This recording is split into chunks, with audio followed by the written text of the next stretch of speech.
Sino si Attorney Mark C. Vinluan? Alamin natin ang detalye.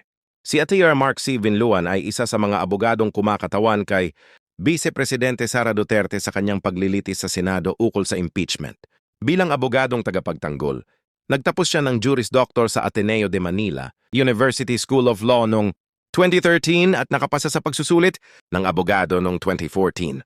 Bago naging kasosyo sa Vinluan Law Office, nagtrabaho siya bilang abogado sa kilalang tanggapan ng Fortune, Narvasa and Salazar, FNS Law, mula 2013 hanggang 2015. Sa kanyang karera, nakaipon siya ng karanasan sa iba't ibang uri ng paglilitis at paghawak ng mga usaping legal. Bilang miyembro ng koponan ng depensa ni VP Duterte, nakibahagi siya sa paglalahad ng mga argumentong legal sa harap ng hukuman ng Senado.